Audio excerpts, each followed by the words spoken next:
How are you doing today, Steve? I couldn't be any better. And tell Rob to pay his internet bill there so you can come in clearly in your podcast room. Hey, you got that. This is recorded, so everybody will see that now. I love it.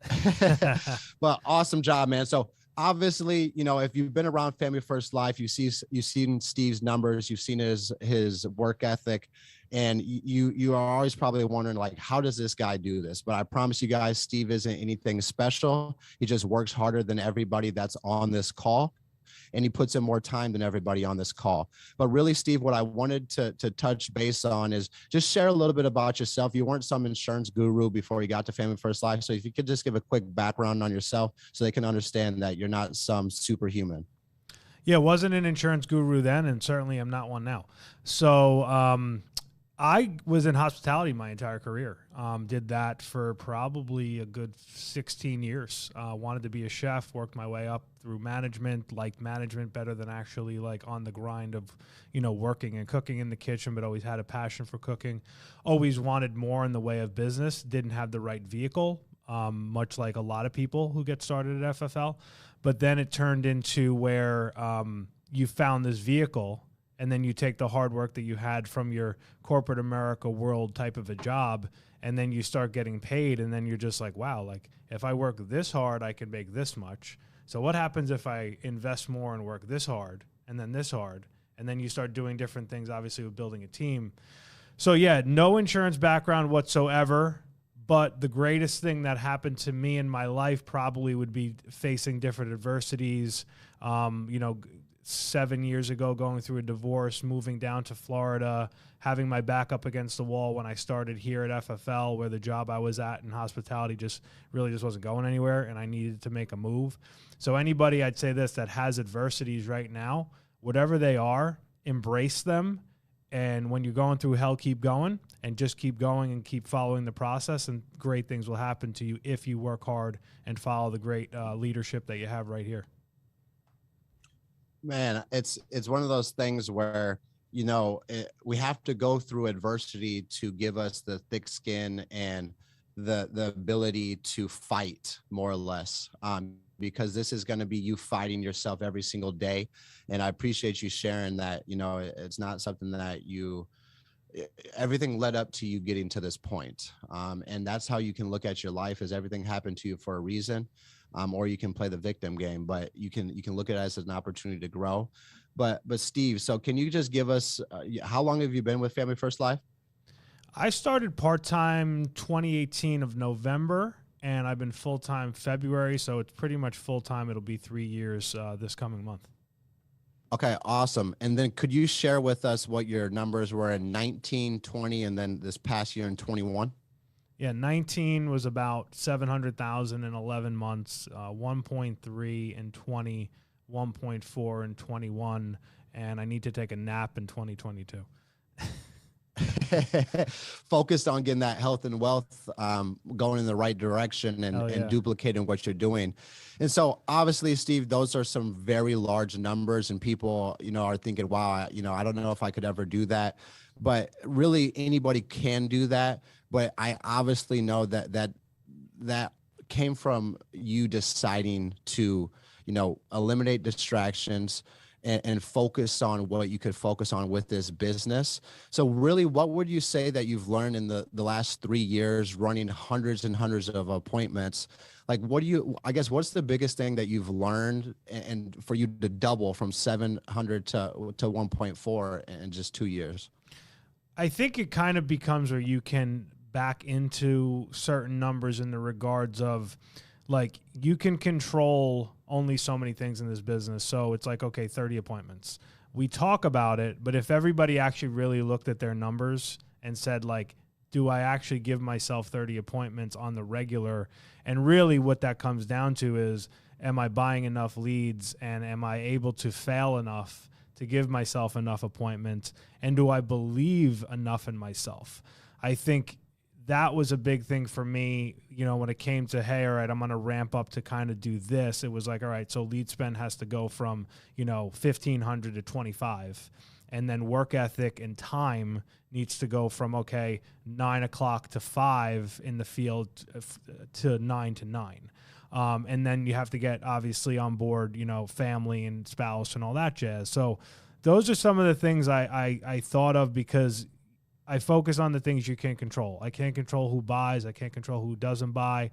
I can control how much I invest. So how much stones that I have to put my money where my mouth is. A lot of people talk about, I want to do X, and then they spend $500 on leads. Like, you're not going to be a Hall of Fame producer if you spend $500 on leads. I'm sorry. I spend about $3,000 a week. So if I spend 12 and I write north of 100, and you throw in, I got chargebacks like everybody else, 25, 30%, and then you bang in those bonuses that you just talked about, you're going to be okay. But a lot of times people are very gun shy to kind of go that extra mile, because it's always in the back of their mind. What if it doesn't work? What then? What then? What then?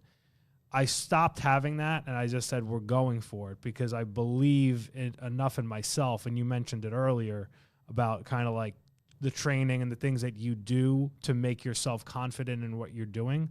I know if you give me 30 appointments, like, I'm going to write what I'm going to write. And I don't even focus on the number of what I'm going to write, but I focus on the fact that I have enough appointments and enough people are going to want insurance, So I'm totally trying to control that. So that was a big thing for me, just kind of learning, what it was going to take from the investment time, from the time side of it, and from the sacrifice, and then the training to try to get better. And the reality is this: the more you do this, the better you get. And then obviously you back into getting on calls like this.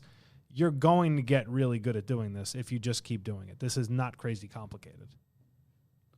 Absolutely, man. And I think you hit on a key point, that the training got you to where you're at.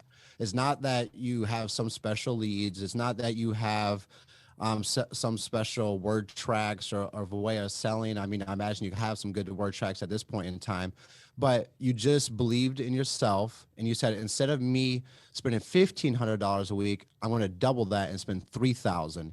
And obviously that's uncomfortable, but I think once you see the results at 15, you want to double the results of the sales and the premiums and the families that you help. So realistically, man, obviously you're talking about 9 to 9 in the field. And a lot of people that a lot of people can't do that. And I know that you're obviously still out there in the field making it happen. I know you've embraced a little bit of the live transfers, but why do you think it's so important to go in person, Steve? And what do you think that in-person presentations did for your learning curve?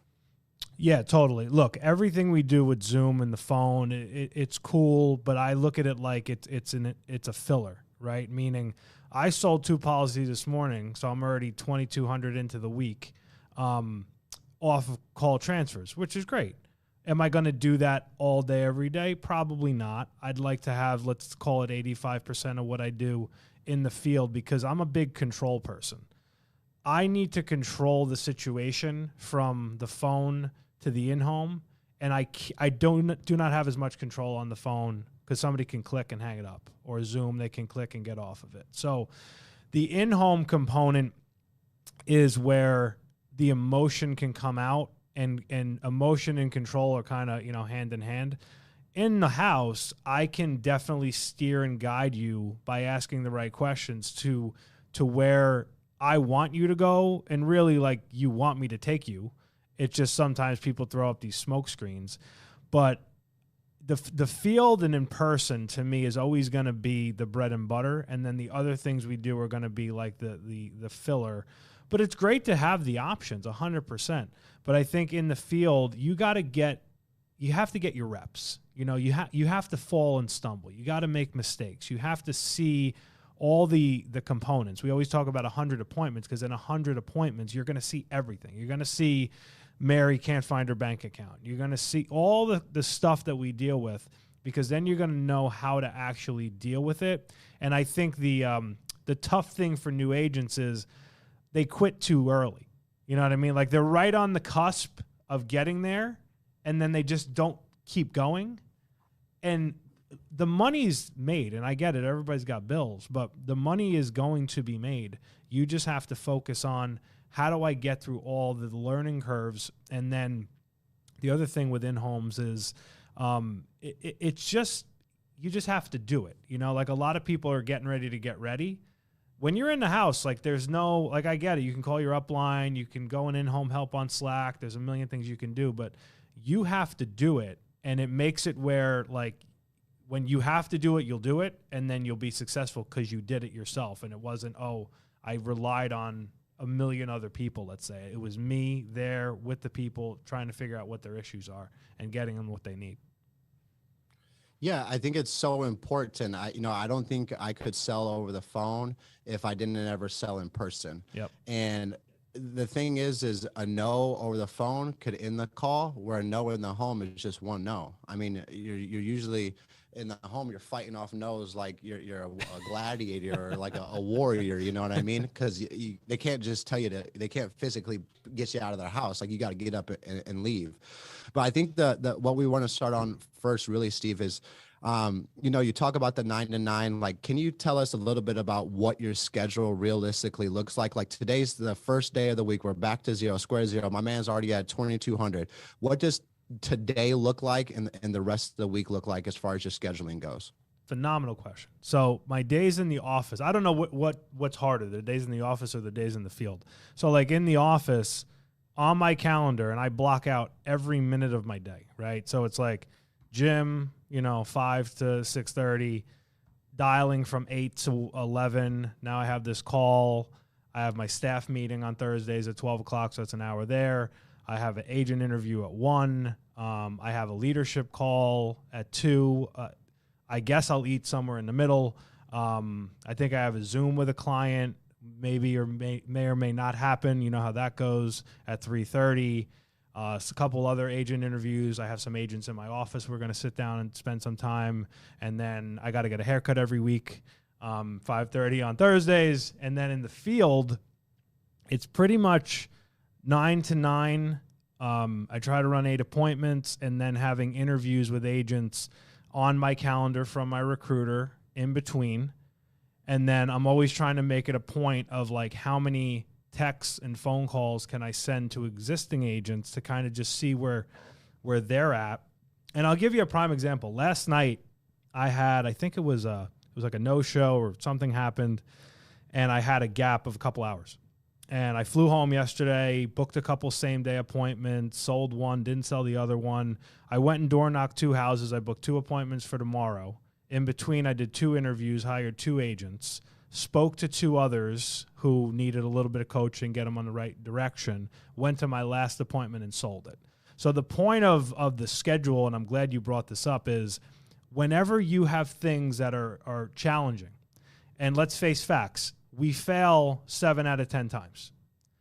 So how do you deal with the last failure? You go to the next thing that's going to find success. So meaning I felt good when I door knocked 2 houses and I booked 2 appointments. I don't know what they're going to turn into. Nobody does, right? But if I would have just said, oh my God, my last one canceled. Now I got 2 hours and then I'm going to go to Starbucks and like twiddle my thumbs. Now I'm going to be like living in the failure. Instead, I choose to not, and I'm finding the next thing, because the next time you talk to somebody, it's going to make you money. It might not be today, it might not be tomorrow, but it will. A client will be instantaneously, an agent will be down the road. So that's kind of always my focus in the schedule. You're always moving.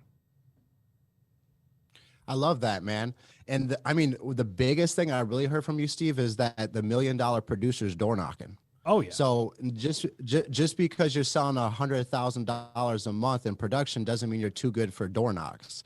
And that's something that I know that you've always taken pride in yourself, is keeping your activity high and not ever being above, doing the small things that matter. And I think, Jordan Lowry used to always tell me, if you had a no-show, make 3 door knocks and dial 3 leads. And just keep that activity up. And I love that you touch base on, like, if you don't keep it moving forward, you'll dwell on the past.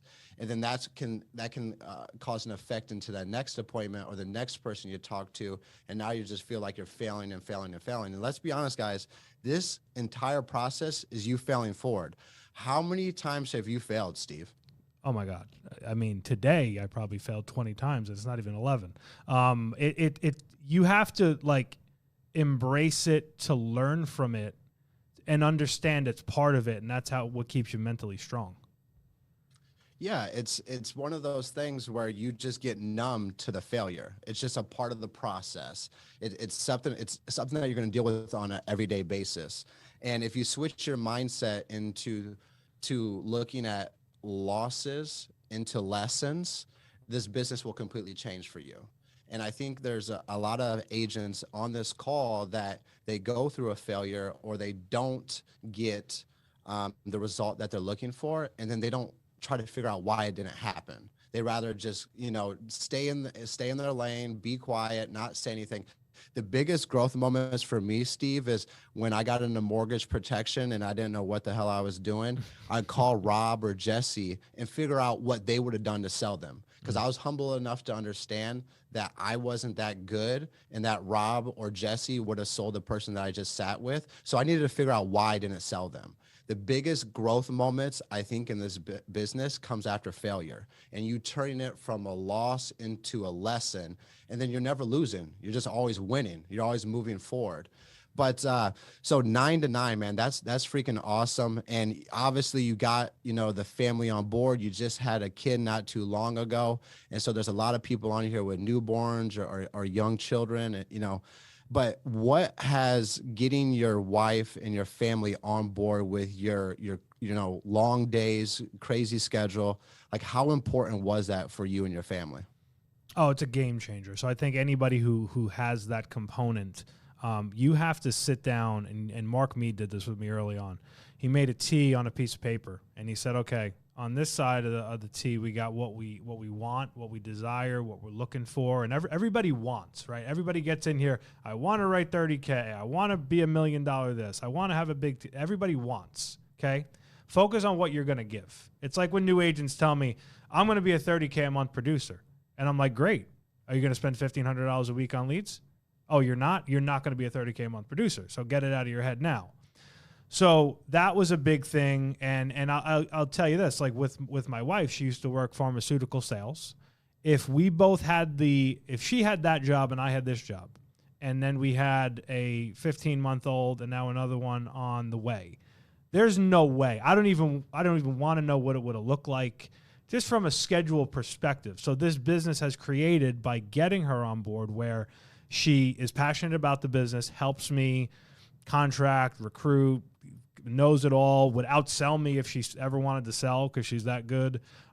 She's now able to be home with Dominic and work and do things for me, for the business, to help me. And she's so happy. Now, yes, she wants to see me more, certainly. But she understands that she wouldn't be able to do that if we didn't make the sacrifice 3 years ago to kind of be where we are today.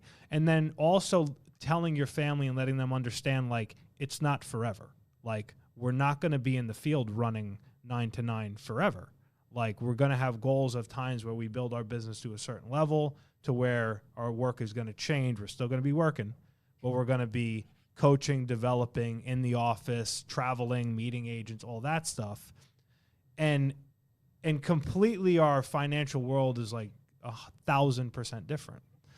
So you have to get them on board and then figure out what you want. And look, my level of sacrifice is going to be different than everybody else's, right? Everybody's going to have their thing and how far they're going to go or not going to go. And that's cool.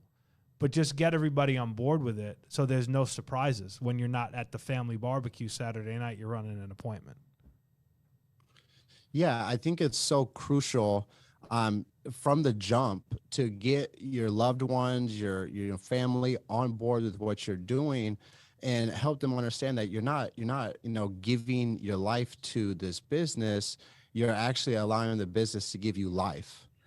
And experience things that you've never been able to experience before. Because I can only imagine, man, back-to-back $1 million years, like the bank account and the the lifestyle and everything has to be tremendously different for your family, but it's all from your hard work.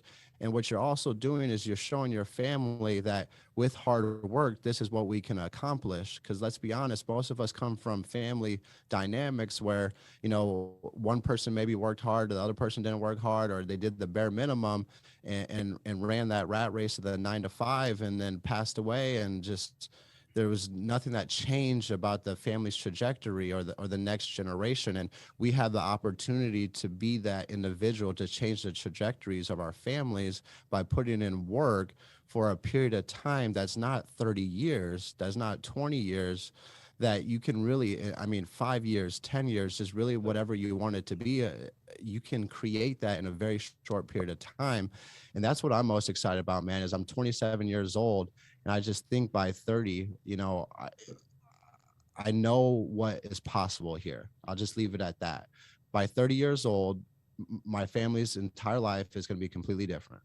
And that's how I look at it. And I hope it's quicker than that, of course. And I've already changed that dynamic very much so in a short, 2.5 years with Family First Life. And that's what's possible here, guys, is when I say you dictate your income, you literally dictate your income. Like there's no ifs, ands, or buts about it. But it's a challenging to put $1,500 in leads every single week, even if you don't get the results or you went through all these different failures. But it's just like a slot machine, man. Like as long as you keep feeding that slot machine, you're gonna hit a winner. You know what I mean?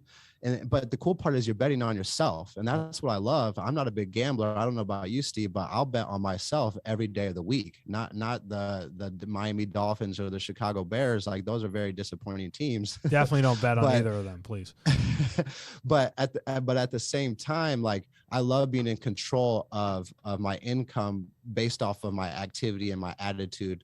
And what I put in on a week-to-week basis. So before we dive into some in-home stuff that I would love to have you touch on, like how important you think it is for people who are out there working 20 or 25 or 30 hours just to double the amount of time that they're working. Because I remember, I'll never forget this, and it changed my business.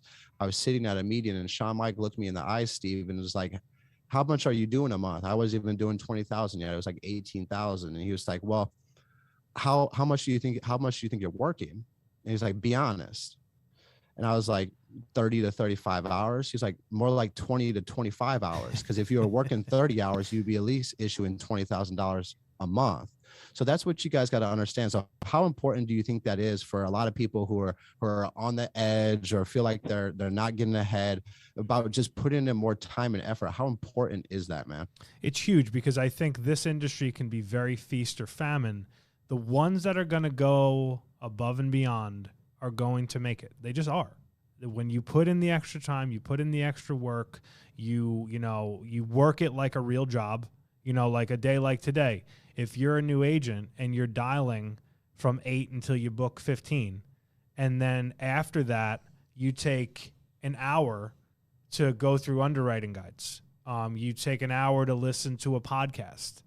And you do that over and over. And then you get in the field tomorrow and you have your appointments and you start listening to stuff in the car in between appointments. And then you start door knocking when you don't have appointments. That effort compounds in what we do. And all it takes is a little spark. When you get a little spark from the hard work, the fire starts. And I think that can be, it's that feast and famine. You can either go that extra route, or you cannot, and it's going to be very, very hard. It's going to be an uphill battle. You got to try and make this business as easy as it can be for yourself. And again, it's controlling the controllables. I control my leads. I control how hard I work. That's it. I don't control anything else. Now, training, experience, stuff like that. Yes, you're going to take the middle ground, Mary and Bob, who might have had to think about it, but instead they're going to do it. That'll take them over the edge. But you got to put in that time and effort, and I promise you it'll be worth it in the end. Amen, man. I just think that I always would tell people when I first got started in this business, it's like climbing a mountain, a slippery mountain. There's going to be many times where you fall, bust up your elbows, hit your face, feel like you can't keep going, but as long as you keep putting one foot in front of the other and climbing that mountain, I promise you guys, the view at the top of this mountain is truly amazing. The freedom, the flexibility, and you can't have freedom and flexibility without putting in the work. Like you can't, there's no shortcuts. There's no, there's no way to cheat the work. There's really no way of doing that. But real quick, if you had to guess, Steve, how many hours of podcasts or trainings do you think that you've put in while driving around, door knocking, doing everything? Oh, countless. I mean, in the beginning, what's funny is when you go back 3 years, you had like your traditional True Talk, and you had maybe what it was 5 things a week, whatever it was. And then there was a couple of groups that had some stuff. Now, there is 75 times as much training as there was then. But countless hours. I remember probably early on, I used to say, it's probably a good like 15, 20 hours a week, because I didn't know anything, but I knew that I had to make it work. And I'm like, all right, if these people are able to share stuff that's free and available, why would I not listen to it and try to get better from it? So probably like 15 to 20 hours a week. And I still do, because I think this is a very humbling business. Like you mentioned earlier, oh, okay, I'm number 1 the last 2 years. Terrific. I need to get better. Okay. I don't have it all figured out. I don't have it all figured out on the side of building, on the side of managing staff, on the side of selling. If you always are humble every day and you say, I have to get better, you'll always get better. Man, I wish everybody in the company could just heard that quick message that the number 1 guy in the company is still spending 15 to 20 hours a week training, learning, getting better. You're never too good or too, whatever you want to put it, then to continuously sharpen your iron and continuously sharpen your iron and continuously sharpen your iron. And then all of a sudden it becomes easier and easier and easier. And we have Apple Podcasts, we have YouTube, we have Spotify, whatever you utilize, it's out there for you to use, and you're just choosing not to use it. You're choosing to scroll through social media and look at other FFL agents who are having the success you want, rather than you just sitting down, putting pen to paper, or putting the knowledge through your ears to get to that point. Because what Steve is doing, you can do too. I could do too, if we just put in the work and the time, and that's it. It's just time. And you're devoted to getting better. And it's awesome to hear you, man, to say that you need to get better. 100%. You're not sitting here saying I'm the best or any of that.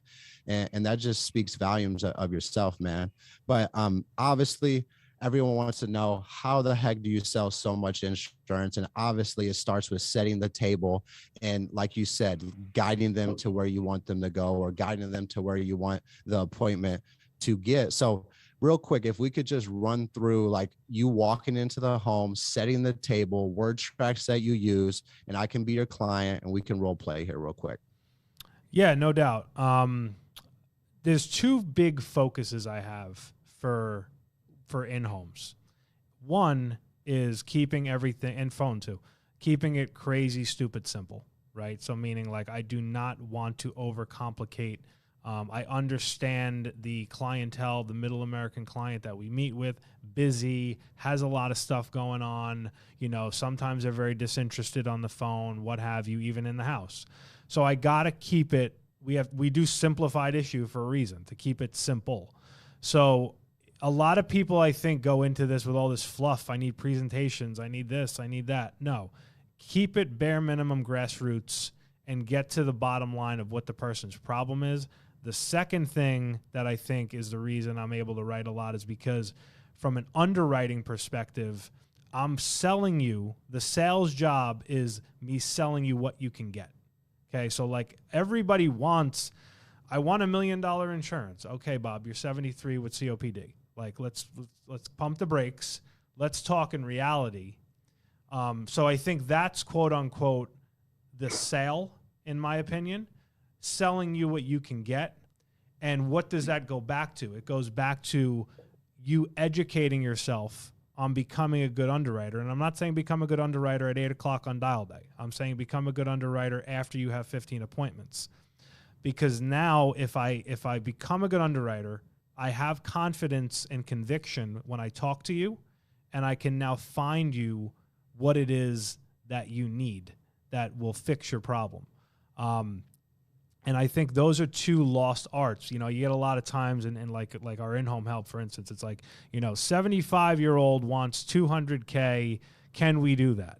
Has blah, blah, blah. And it's like, no, but here's where the pivot comes and where you have to build value into what you're getting somebody and why. Are you always going to win the battle? Definitely not. But you'll win it more times when you lose. I had a guy this morning on a call transfer, and he had AARP. Not that I want to drop names of companies, sorry. But I've educated myself a little bit in homes, again, being in a lot of homes, as to like what that does and doesn't do, right? Going up in price every 5 years, whatever, right? So now with conviction, when I communicate that to him, which he may or may not have known, sometimes people kind of BS you. They kind of know what's what, and sometimes they don't, whatever. As I'm telling him what that does, comparatively to what we would do with a level premium, whole life, goes forever, blah, blah, blah, now I'm building the value in what I'm bringing to the table versus what he has. And how am I doing it? By educating him. I'm educating him as to why this makes sense. And then as I'm doing that, guess what? Now I'm building like rapport. So I think like with rapport with people, rapport is not, I'm going to sit here and talk to you about your dog for 5 hours. Rapport is, I'm a professional. I'm asking you the right questions, and then I'm making the right suggestions. And now you're like, oh, that guy knows what he's talking about. And guess what? You don't need to be like, you could literally ask for their policy, open it and read it, and it's going to tell you what it's going to do. It's either, like, we know insurance is pretty simple. It's either level and going forever, or it's going to go up every 5 years and run out. Like, it's pretty cut and dry. But I think those are some of the things that I focus on. And I'm sorry you asked to do a mock in-home. No.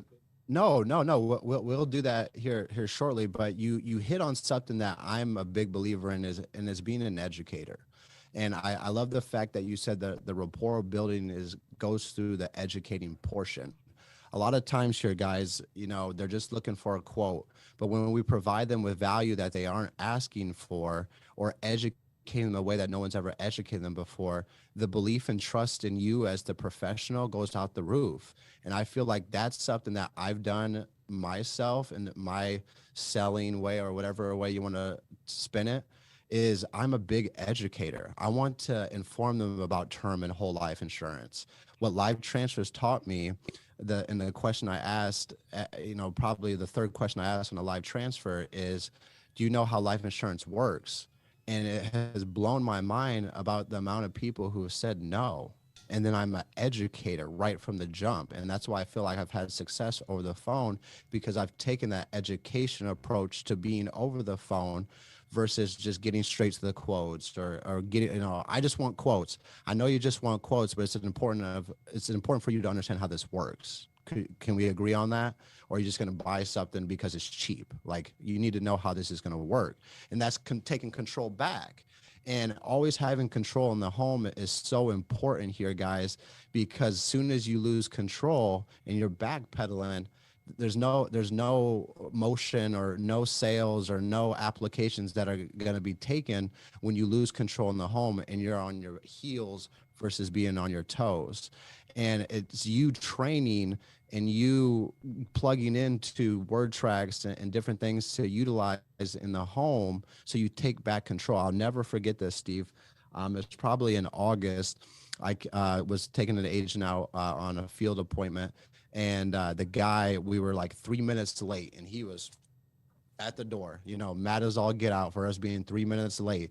And he said, sit down over here, and whatever, right? We're in this house, so we sit down over here. And he started telling me about this universal life policy he was looking at. And so I just started asking him questions about the universal life policy and telling him, no, I don't think, that I've been doing this for a couple of years. That's not how they work. They work like this, X, Y, Z. And all of a sudden, instead of him having control and me losing that sale and not selling him, I educated him, took back control, built the trust, have the credibility that I am the professional. And 45 minutes later, we sold his wife a universal life policy.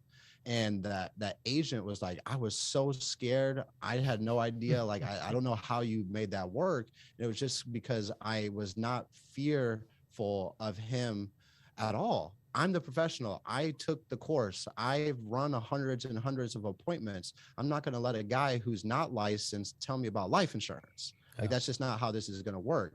And so I share that with you guys, because when someone tries to take control right on the beginning of the phone, or right when you sit down on the table, you got to take it right back, or there's no sale. You're wasting your time. So you have to get that control back. So if we could, we're at the table now, Steve. We sat down. We're at the kitchen table.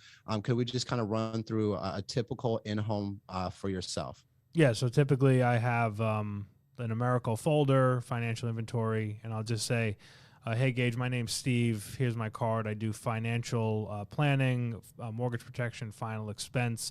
I'm assuming, like everybody else I meet, you want to make sure that if you don't come home tomorrow, that your wife, Michaela, is protected. Would that be accurate? That's correct, sir. Perfect. So here's what we're going to do. Very, very simple process. We're going to figure out which one of the insurance carriers I work with, and I work with about 25, is going to approve you based on your health, and then and then what is going to be the most affordable thing in your budget. So I'm on your team. I'm on your side. We want to do this in the most affordable way possible. That sound fair? Sounds great. Awesome. So we'll pretend mortgage. So your mortgage here says it's $200,000. How many years have you lived in your house?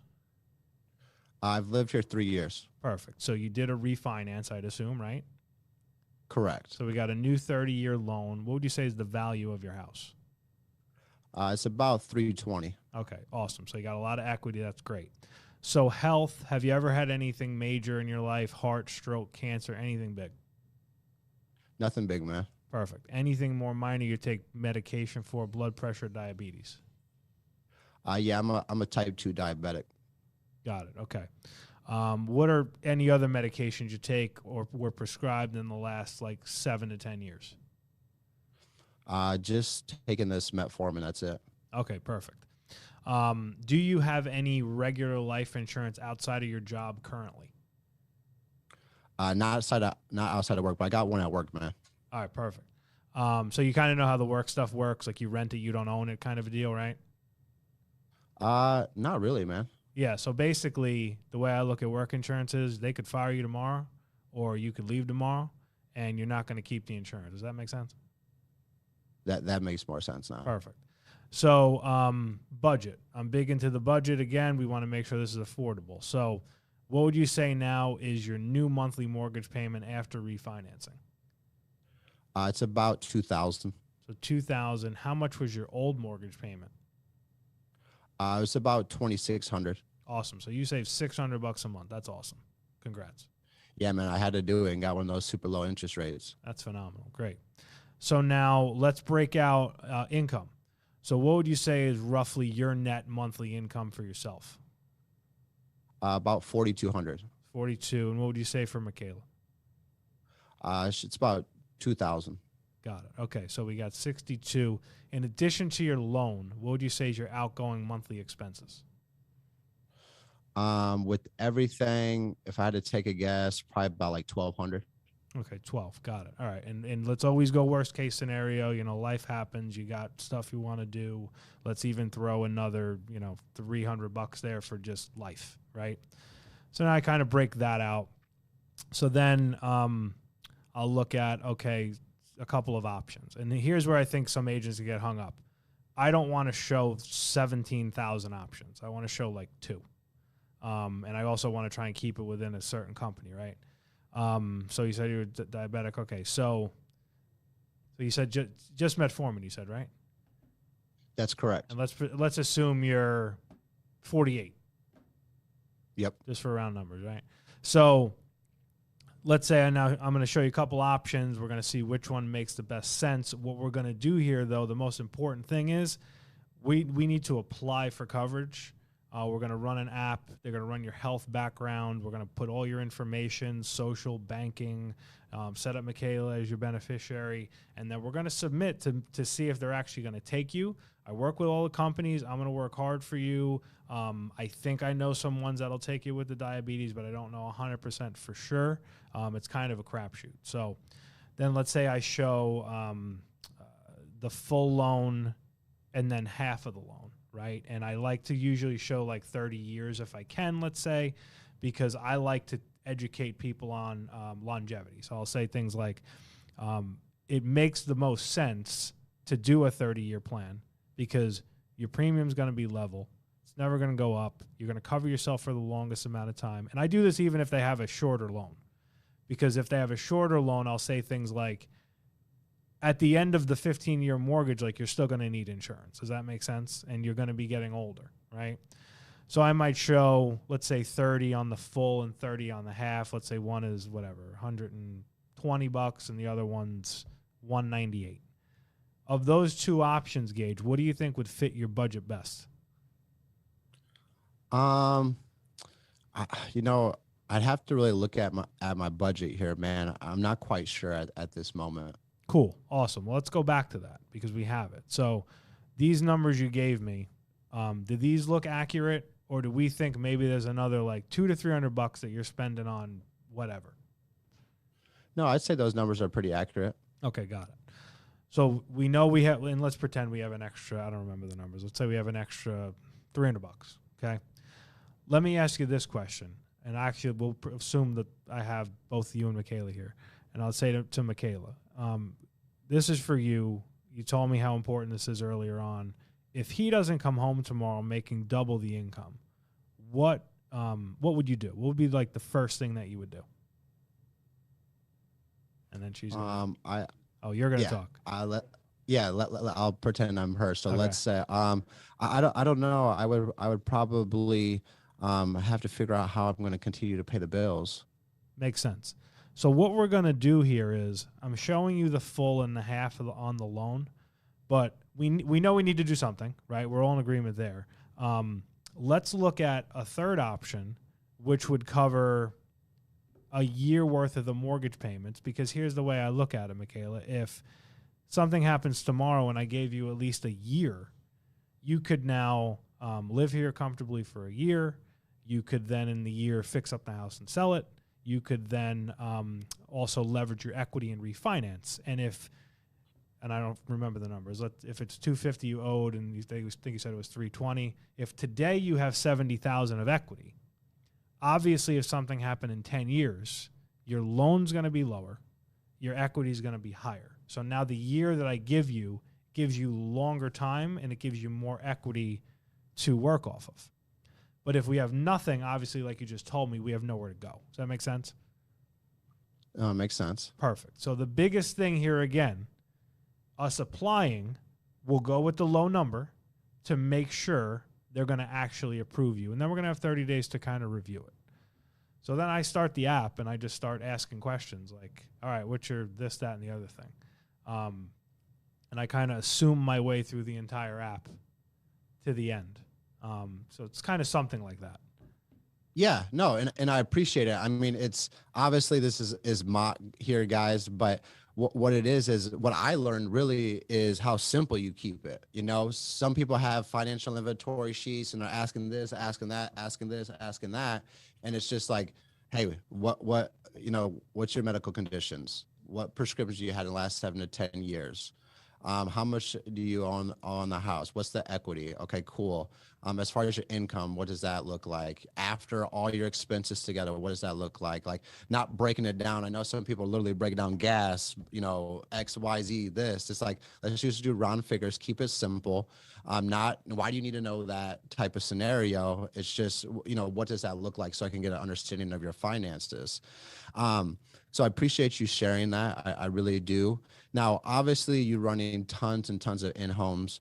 Do you think there's like 1 or 2 or 3 different word tracks that you think have really, really helped you go from not making sales to making sales, or any time in appointments where you feel like you say this one thing, or there's some way you guide them, because you say you're very much guiding them through the process? Is there any, Steve Giordano word tracks that you think have really helped yourself or increased your sales? Trying to think of something specific. I think I say probably most of the most common ones, like, you know, most people do this. All you need to do is this. You don't need a massive insurance policy. You just need something that's going to take us from point A to point B. I think you got to be a little quick on your feet. You know, like, because it's almost like, you know, you're sitting in the batter's box and they're throwing heat, they're throwing fastballs. So you got to be like this. I think I'm good at that. I'm good at like processing quickly. I don't know if there's specific things. I think sometimes it's just kind of on the off the cuff. I'll say some things. I think the focus in the in-home has got to be like, you got to walk in and understand, like, I got one shot at the foul line and that's it. So I'm putting it all on the table. And I think a lot of times people don't put it all on the table and they're like, like, I'm going to kind of be timid about this. Like, you got to bring it. Because if you don't bring it, like, somebody's getting sold in the appointment, don't let it be you. Like, that's just the reality of life. Like, all the BS that they throw at you is just that. It's BS. So don't get caught up in, like, oh, like, what is this for again? Oh, like, I filled out that form, or I filled this. Like, like, they know what it's for.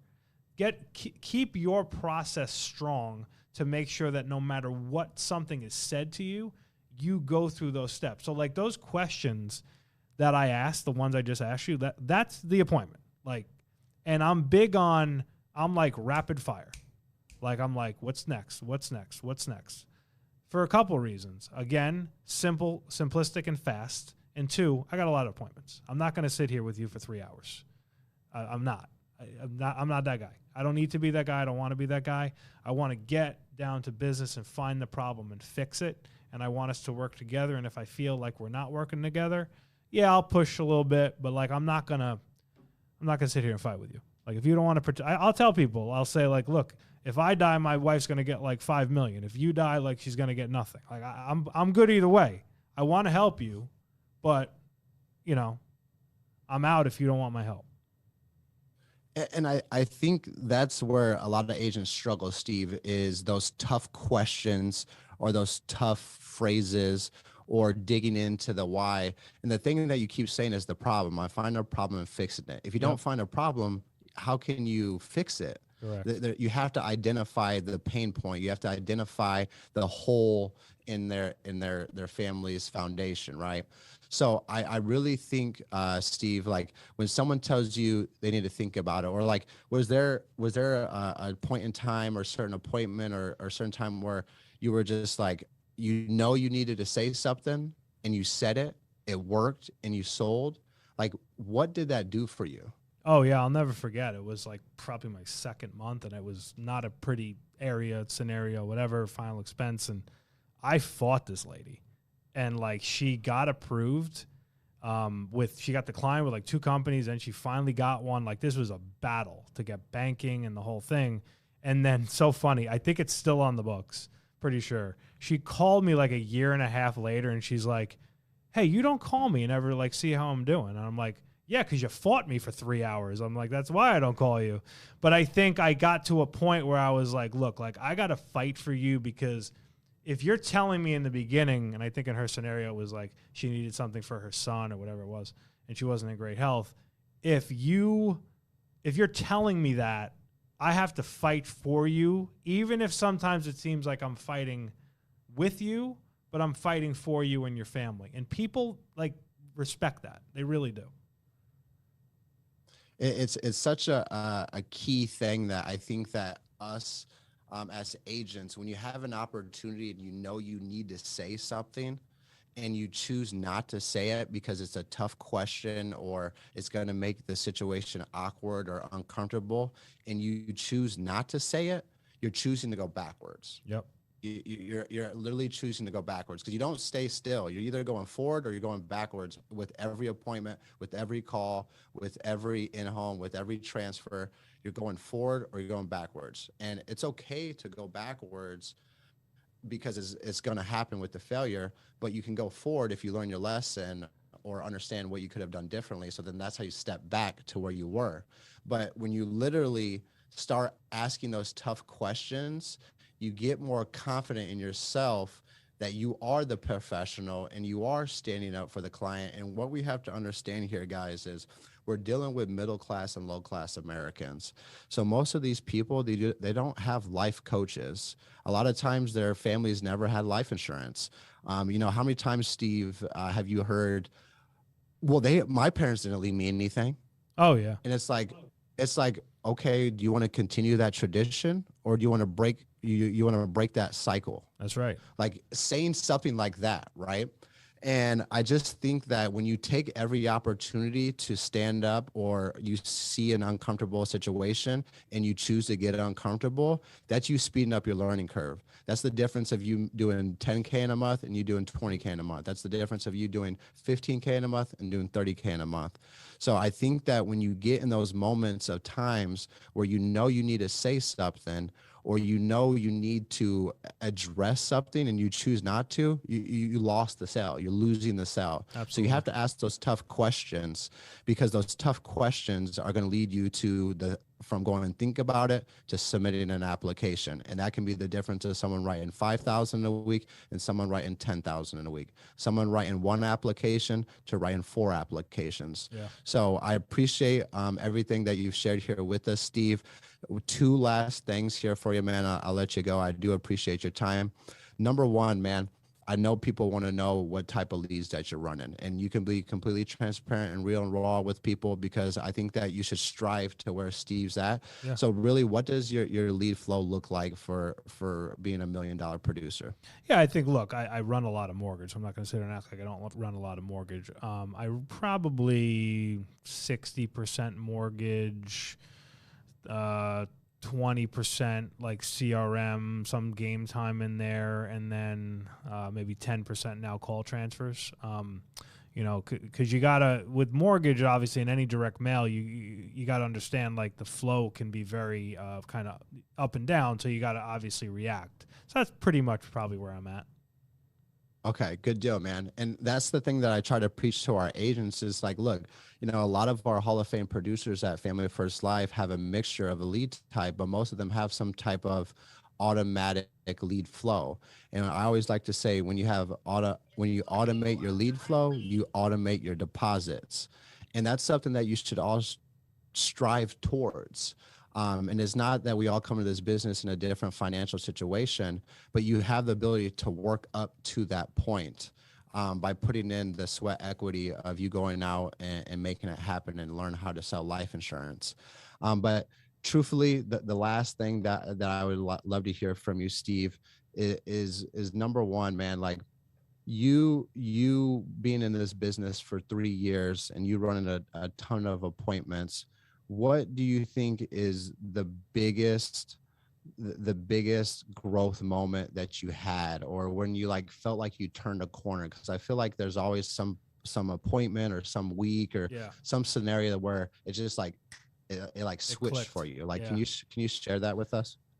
I think first year, it was probably by May. So you figure I started February, March, April, May. By May, I started figuring out the game of, all right, when I spend this and work this hard, I can write this, and then I can spend a little more, and really understanding like the consistency in your schedule and just what it takes, and then getting very bold in the house. So I think a lot of those things really aligned for me probably around like May. So you figure like 3 months in. So, you know, probably, you know, 100, 150 appointments, what have you. That was an aha moment, because I literally said, wow, like you can dictate your income. You can buy your income. You need to buy the amount of time that you're able to work. So I think that really did it for me. Probably about May that first year, I think I wrote like 60 grand or something. And then it was just like off to the races. Yeah, it's you understood that this is a numbers game, 100%. And it's not anything, you know, some science equation, nothing like that. It's simple as, if I spend this and I work this hard, I'm gonna get this result.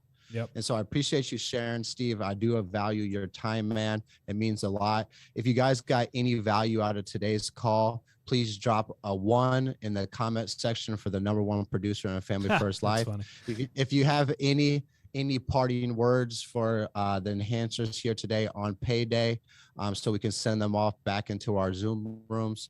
Anything that you think would help a new agent? I'm going to say this, and it's funny. I just on my Zoom on my phone, I just got my staff meeting. So we're going to be on in 2 seconds, guys. But I'll say this. Convention being, what is it, 2 weeks, right? 2 weeks from today, I believe. Weeks. Yeah, 2 weeks from today. If you don't go to convention, like you said earlier, you're setting yourself back 6 months. Invest in your business. Get to convention. You're going to get all the training you need. And then from the training, you got to make sure that you take it and put it in the work. Because, like, we can train you until the cows come home, but if you don't put in the work behind it, it's not going to mean much. So I think that right now, in the year of growth that we're in, this is going to be a pivotal moment, this convention, and it's going to be a pivotal year from taking us from being $425 million company to an $850, $1 billion company. And then, I mean, you can forget it from there. I mean, you want to talk about the lives we're going to change there. It's going to be insanity with the integrity effect. So get to convention, soak it all in, and understand it's a business trip and it's not for you to go hang out on South Beach for the whole weekend. It's about learning when you come down here. Amen, man. Appreciate it. 2022 is going to be the year we always remember. I'll see you guys in the different Zoom rooms. Appreciate your time, Steve, and we'll see you in Miami, my man. All right, brother. Appreciate you.